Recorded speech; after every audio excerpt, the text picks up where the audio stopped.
Hey everybody, before we start this episode, since Heritage Distilling is the focused distillery of the month of October, he has a special deal for all of you viewers.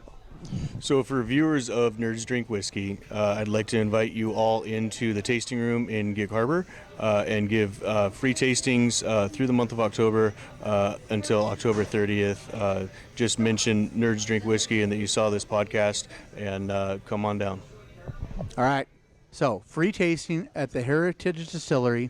All you have to do is mention Nerds Drink Whiskey, but the deal expires October 30th. Don't come in there on Halloween night. You got to do it before Halloween. That's your deadline. Now on with the episode.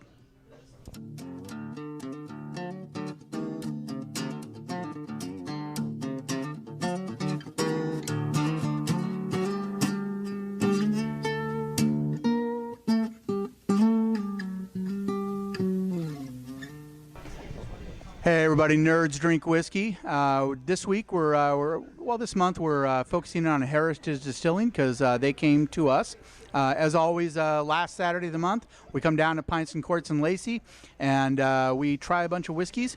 So this month is dominated by Heritage because they came to us. So this week we're going to focus on the Batch 12.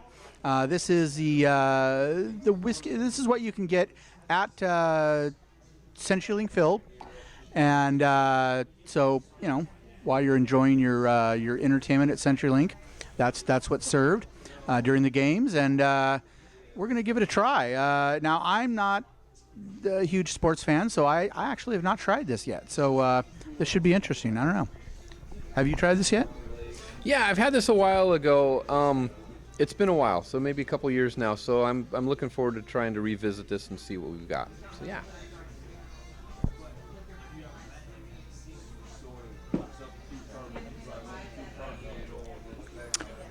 Okay, I'm gonna take a guess.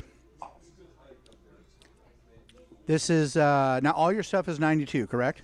Yes, yeah. Everything traditionally aged is 92 proof as far as whiskeys go. Okay. And I'm gonna guess that this is classified as yes. Okay. I'm gonna guess that this was right at the 2-year bourbon mark, right, for aging? A little bit less. A little bit less. So is it legally a bourbon? It is a bourbon whiskey. Okay. All right. So it's I could tell this hasn't been aged quite as much as other bourbons, but maybe a little bit more kick. I don't know. What do you think? Yeah. So this one right here, you get that sweetness of a traditional bourbon, and there's for me the flavor notes I get out of it is some kind of a fruit behind that initial sweetness. So it might be like an apple or a pear or even like an apricot fruitness to it. Is some of the mouthfeel that I get, or the taste that I get off of it. It's got a really clean mouthfeel. The aftertaste, it is a little warm on the backside. Again, it's not as aged as some other things, so it's a little sharp, but that's okay. Overall, I think it's a very good drink.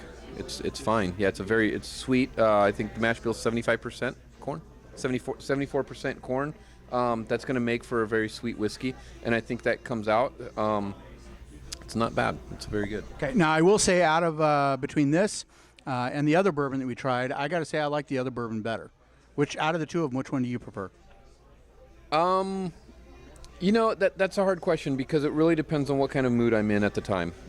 Sometimes, depending what I'm food pairing it with or whatever, I may want something a little bit more sweet. If I did want the sweetness side, I would go for something like this. If I wanted something a little bit more mellow in character, I'd probably go for the other bourbon that we had before, the Elk Rider. Okay. Now, food pairing is something I definitely like to experiment with. So with this batch 12, people maybe want to have a little bit of whiskey with their dinner. What meal would go really well with this batch 12? For me, the batch 12 bourbon pairs really well with a lot of poultries, chickens, fish, things like that. Whereas if you're going with an Elk Rider and the rustic traditional bourbon, it's definitely a red meat pairing. Okay. All right.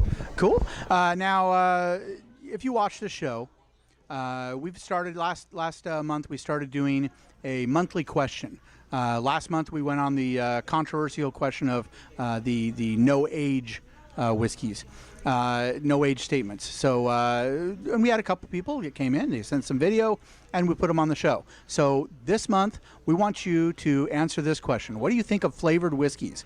Do you think that we should always look down our nose at them?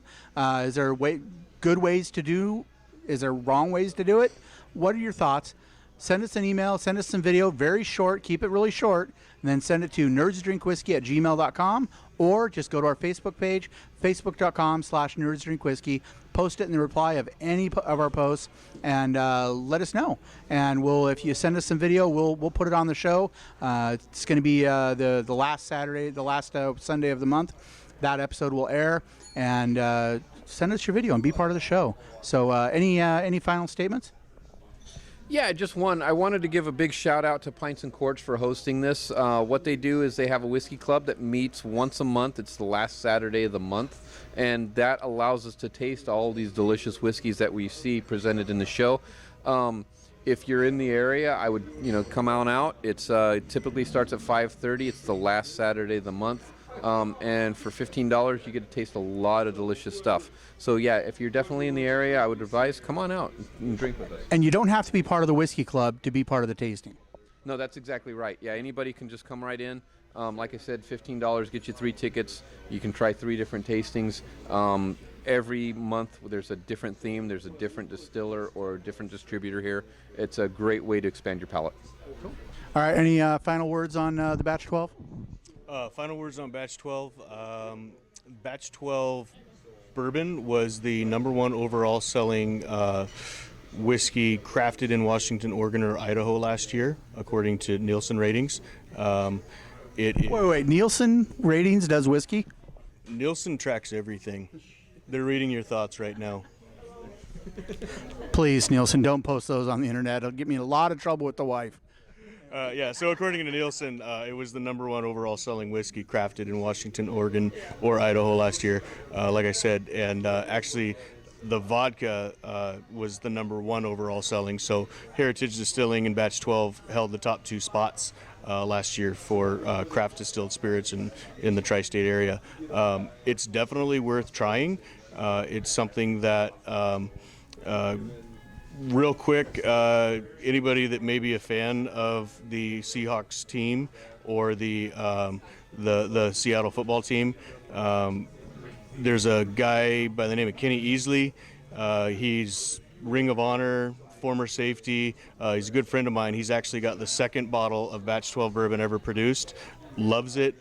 We actually make a cocktail where we mix that with ginger ale and a lime wedge. We call it the Enforcer. Absolutely wonderful cocktail. So if you pick up a bottle of Batch number 12 at Total Wine and more stores, or online at www.heritagedistilling.com, we'll ship it directly to your door, and give that cocktail a try. It's definitely worth a shot. All right. See you next week, where we're going to be, as we stated earlier, where the monthly question is about flavored whiskeys. So next week we're going to be doing a little more deeper tasting. We've kind of covered this a little bit before, but they're brown sugar bourbon, BSB. This is what we're going to be covering next week. So tune in on Sunday. See you next week.